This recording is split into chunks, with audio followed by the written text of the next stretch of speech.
안녕하십니까. 언제나 소비자 편에서 방송하는 콘스탄트 김의 티스와 함께 돈 버는 아카데미. 이번 시간에는요, 돈 버는 은퇴가 되겠습니다. 국민연금 기금이 2055년도에 완전 고갈된다고 합니다. 그로 인해서 국민연금을 믿을 수가 없으니까 개인이 연금보험 상품을 가입하면 어떨까요? 여기에 대해서 알아보도록 하겠습니다. 속담에 이런 말이 있습니다. 미국입니다. Out of the frying pan and into the fire. 이 소리가 뭐냐면요. 후라이팬에다가 만약에 새우를 굽고 있는데 새우가 튀어나갔습니다. 근데 튀어나간 것이 하필이면 불 속입니다. 점점 더 안 좋아진다는 내용이 되겠습니다. 우리나라 속담에도 여우를 피하려다가 호랑이를 만난 격이다. 이런 말도 있습니다. 오늘 이 속담에 대해서 말씀을 나눠보도록 하겠습니다.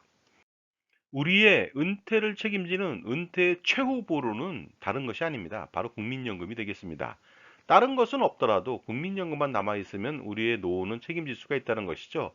부부 기준으로 가입했다면요, 200만 원에서 300만 원 정도의 매월 노후 생활비는 충당이 가능하기 때문에 그렇습니다. 그런데 우리의 노후를 믿고 기대야만 하는 국민연금이 흔들리고 있습니다. 장래 인구 추이를 알아보도록 하겠습니다. 보시는 바와 같이 2060년도가 되면 65세 이상 노인 인구는요, 43.9%나 됩니다. 이에 반해서 18세에서 64세까지 인구는요, 46.1%에 불과합니다. 결국 어떻습니까? 젊은 사람들이 노인 한 명을 부양해야 됩니다. 이번에는 국민연금 가입자 수 추이를 알아보도록 하겠습니다. 2020년 전후로 해서 가입자 수는 2216만 명입니다. 그러나 2060년도에는요, 1220만 명으로 급감합니다. 무려 1000만 명 가까이 996만 명이나 감소했습니다. 엄청난 감소율입니다. 45%나 감소했습니다. 그렇다면 국민연금을 받는 사람들 수급자 수 추이를 알아보도록 하겠습니다. 놀랍게도 2048년도에는요, 가입자는 1545만 명, 그리고 수급자 수는요, 1566만 명으로 수급자 수가 가입자 수를 추월하기 시작합니다. 그리고 나서 어떻습니까? 2060년도가 되면요, 수급자 수가 가입자 수보다 무려 469만 명이나 더 많습니다. 이번에는 국민연금 기금 지출액 추이를 알아보도록 하겠습니다. 2020년도 내외로 해서 약 매년 20조 원 내외 지출하고 있습니다. 그러나 놀랍게도 2060년도가 되면요, 그 지출액은요, 425조 7천억 원이나 됩니다. 이 중에서 연금 지급액은요, 422조 4천억 원이나 됩니다. 이 많은 돈을 어떻게 지급할까요? 이러한 국민연금은요, 바로 기금에서 충당해서 지급하면 되겠습니다. 그렇다면 국민연금 기금액 추이를 알아보도록 하겠습니다. 국민연금 시행 초기인 1988년도 말에는요, 0.5조 원에 불과했습니다. 그러나 지속적으로 상승해서 2022년도 10월 말 기준으로 해서 915조 원 정도가 됩니다. 그리고요, 2040년도 말이 되면요, 최고 정점을 찍습니다. 1755조 원까지 늘어납니다. 그러나 2055년도가 되면 어떤 일이 벌어질까요? 바로 국민연금 기금이 완벽하게 고갈되는 시점이 되겠습니다. 그래서 2055년도가 되면요, 한 푼도 남아있지 않고 오히려 마이너스 47조 원을 기록할 것으로 보입니다. 그러다 보니까 현재 1990년생 나이 32세인 사람이 65세 되는 연금 개시 시점에는요, 어떻습니까? 연금을 지급할 수 있는 곳간이 텅텅 비어 있습니다. 하지만 국민연금 기금이 고갈이 된다면요, 연금 지급 방식은 적립 방식에서 부가 방식으로 변경해서 지속적으로 연금을 지급합니다. 적립 방식이라고 하는 것은요, 적립금을 쌓아두고 운영하면서 거기에서 연금액을 지급하는 방식이고요. 부가 방식은 그때그때 필요한 연금액을 매년 걷어서 지급하는 방식이 되겠습니다.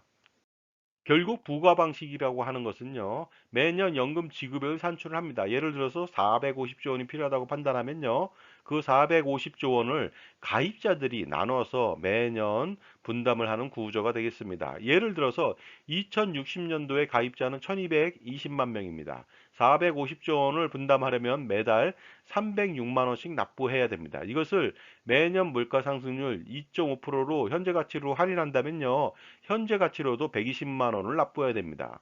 물론 그 사용주가 50% 지원한다 하더라도 60만 원이라고 하는 엄청난 국민연금 부담을 피할 수가 없습니다. 자, 이러한 문제를 해결하기 위해서는요, 연금 개혁이 필요하다고 봅니다. 그래서 첫 번째, 보험료를 한번 인상해 보도록 하겠습니다. 1% 인상 시에는요, 2년에서 4년 정도 기금 고갈을 연장시킬 수가 있습니다. 그러다 보니까 단기적으로 8% 인상을 한다. 그랬을 때는요, 16년에서 32년 정도 연장이 가능합니다.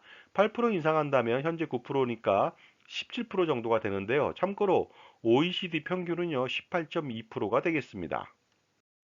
다음은 보험료를 많이 내고 좀 더 많이 받는 소득 대체율을 인상했을 때는 어떤 결과가 나오는지 알아보도록 하겠습니다. 5% 인상 시에는요, 오히려 기금 고갈이 1년에서 2년 단축됩니다. 그러다 보니까 어떻습니까? 10% 인상 시에는 거의 4년 정도 단축되다 보니까 보험료는 올리되 소득 대체율은 그대로 둘 것으로 보입니다. 그런데 만약에 자산운용 수익률을 상승시킨다면 어떤 결과가 나올까요?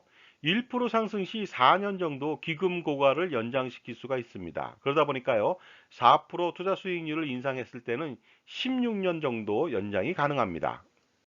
그렇다면 국민연금 기금 어느 정도 자산 운용하고 있는지 수익률 추이를 알아보도록 하겠습니다. 2017년도에는요, 41조 정도의 투자 수익이 났습니다. 물론 2018년도에는 6조 원 정도 손실이 났습니다. 하지만 2019년도부터 21년도까지 엄청난 수익을 자랑합니다. 매년 73조 정도에서 91조까지 벌었습니다. 하지만 어떻습니까? 2022년도 10월 기준으로 다시 또 51조 정도의 손실을 보이고 있습니다. 요즘 최근 10년간 국민연금 연평균 수익률은요, 4.99%에 불과합니다. 일본 같은 경우에는요, 일본의 공적연금은 5.30%인데 여기에도 밀립니다. 그리고요, 네덜란드 공적연금은 5.64%입니다. 또한 노르웨이 투자관리청은요, 6.8%나 기록하고 있습니다. 캘리포니아 공무원연금은요, 놀랍습니다. 7.12%의 투자 수익률을 보이고 있습니다. 그 다음에 캐나다 연금투자위원회는요, 매년 10년 동안 9.58%라고 하는 엄청난 투자 수익률을 보이고 있는데 여기에 반도 되지 않습니다. 우리나라 국민연금은요. 이처럼 우리나라 국민연금 자산운용 수익률이 저조한 것은 전문가가 없어서도 이유가 되겠지만 결과적으로 기금이 고갈이 된다면요, 우리들은요, 보험료를 26%에서 30% 정도 부담을 해야 되고 매년 그 이상 부담할지도 모릅니다. 그래서 연금 개혁으로 기금 고갈을 20년에서 30년 정도 연장이 가능할 수는 있으나 결국은 어떻습니까? 고갈은 피할 수가 없을 것 같습니다. 하지만 고갈이 된다 하더라도 국민 부담을 연착륙시킬 수는 있습니다. 연금 개혁으로요. 지금까지 제 정보가 만족스러우셨다면요, 구독과 좋아요 부탁드리겠습니다. 그리고 특히 회원가입을 통해서 보다 다양한 혜택을 받아보시기 바랍니다. 감사합니다. 계속하겠습니다.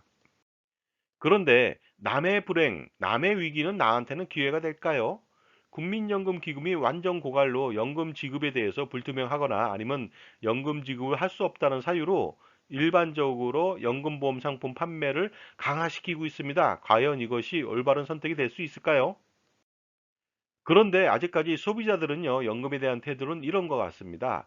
가입을 하면 무조건 좋다는 인식이 팽배합니다. 그러다 보니까요, 국민연금 고갈을 핑계로 마케팅을 해도 좋다는 인식이 확산되고 있죠. 그러나 국민연금 고갈을 핑계로 해서 연금보험 상품을 판매하는 것이 과연 올바른 선택일까요? 과연 그럴까요? 알아보도록 하겠습니다. 첫 번째 문제점, 잘못된 인식입니다. 국민연금이 고갈되면 연금은 지급하기 곤란하다고 판단하는데요. 절대 그렇지 않습니다. 바로 국민연금은 적립방식에서 부가방식으로 전환해서 연금은 지속적으로 지급을 하기 때문에 그렇습니다. 그리고 두 번째 잘못된 인식은요, 이 상태로라면 국민연금은 파산하니까 믿을 수 없다는 내용입니다. 하지만 이것도 잘못된 생각입니다. 절대로 그렇지 않습니다. 보험료 인상, 수급 연령 연장, 자산 운영 및 관리 효율 개선 등으로 이러한 연금 개혁을 통해서 피해를 최소화시킬 수가 있습니다. 그리고 세 번째 잘못된 인식은요, 국민연금보다 개인연금으로 노후를 준비하는 것이 훨씬 낫다고 생각하는 오류입니다. 절대 그렇지 않습니다. 연금보험 상품은 절대 따라올 수 없는 최고의 수익을 국민연금이 제공하기 때문에 그렇습니다. 그런데 연금보험 상품 판매 강화를 하면서 연금보험 상품의 장점은 어떻게 홍보하고 있을까요? 첫 번째는 비과세 혜택입니다. 두 번째는 복리 효과고요. 세 번째는 종신토록 연금을 지급한다는 그러한 슬로건을 걸고서 판매 강화를 하고 있죠. 그러나 과연 이것이 효과가 있을까요? 문제점은 이렇습니다. 첫 번째는 비과세 효과가 되겠습니다. 수익률이 저조해서 비과세 효과가 미미합니다. 두 번째는 복리 효과가 되겠습니다. 수익률이 마찬가지로 저조하고 사업비가 많아서 복리 효과 또한 미미합니다. 세 번째, 종신 지급한다고 하는데요. 낮은 투자 운영 수익률을 지급하면서 연금 준비금은 회사가 마음대로 주무르고 있습니다. 결국 비효율적이라는 것이죠. 그렇다면 연금보험 상품을 가입했을 때 과연 어느 정도의 연금을 받을 수 있는지 알아보도록 하겠습니다. 30세 남자가 매월 100만 원씩 20년 납입을 합니다. 그리고 15년 거치 후인 65세 때부터 연금을 개시합니다. 총 납입액은 2억 4천만 원이 되겠습니다. 이때 연금 준비금은 조건에 따라서 5억 1,707만 원 정도가 되겠습니다. 그랬을 때 환급은요, 기납부 금액 대비해서 215.4%를 자랑하고요. 매월 212만 원을 수령할 수가 있습니다. 하지만 이 돈은요, 그 물가 상승률 2.5%를 반영했을 때 현재 가치는요, 매월 114만 원에 불과합니다. 이처럼 연금보험 상품은요, 연금액이 미래 가치 기준입니다. 그래서 현재 가치로 할인해서 비교를 해야 되겠습니다. 이랬을 때 국민연금 수령액은 어느 정도인지 알아보도록 하겠습니다. 보수월에 300만 원 기준이었을 때 9% 낸다면요, 매월 27만 원 냅니다. 40년 납부를 한다면 총 1억 2,960만 원을 납부하고요. 65세 때부터 현재 가치로 매월 114만 원의 연금을 수령할 수가 있습니다. 그런데 연금보험 대비해서 절반만 납부하고도 동일한 현재 가치의 연금을 받을 수가 있습니다. 또한 사업주가 50%를 부담한다면요, 연금보험 대비해서 27%만 납부하고도 동일한 연금을 받을 수 있습니다. 그리고 매년 물가 상승률에 따른 체증된 연금액도 받을 수 있기 때문에 국민연금이 훨씬 더 유리합니다. 따라서 국민연금 고갈을 빌미로 해서 연금보험 상품 판매를 강화시키면서 은퇴 포비아를 조성하는 것은요, 소비자들에게는 불리한 결정을 유도할 수도 있으니까 조심할 필요가 있겠죠. 그러므로 현명한 결정과 가입이 필요합니다. 연금보험 상품 가입 대신요, 국민연금 가입을 강화시킬 필요가 있습니다. 그리고 효율적인 투자를 지속하는 것이 정답이 되겠습니다. 이때 국민연금을 강화시키는 방법은요, 최고 보험료로 납부하거나 납입 기간을 연장하거나 추락과 반납을 하고 소득이 없더라도 임의 가입을 강화시키는 것이 되겠습니다. 또한 보유하고 있는 금융상품을 정확하게 평가 분석하여 가용할 투자 자산을 늘리고 효율적인 포트폴리오를 구성해 가는 것이 가장 중요합니다. 하지만 주의할 점도 있겠죠. 보유 금융에 대한 평가 분석을 빌미로 해서 모든 계약을 해지시키고 새로운 계약을 체결해서 더 큰 손해를 입히는 것은 반드시 주의할 필요가 있습니다. 자, 지금까지 국민연금 고갈을 빌미로 해서 연금보험 상품 판매를 강화시키고 있는데 과연 우리가 연금보험 상품을 가입해야 되는지 거기에 대해서 알아봤습니다. 감사합니다.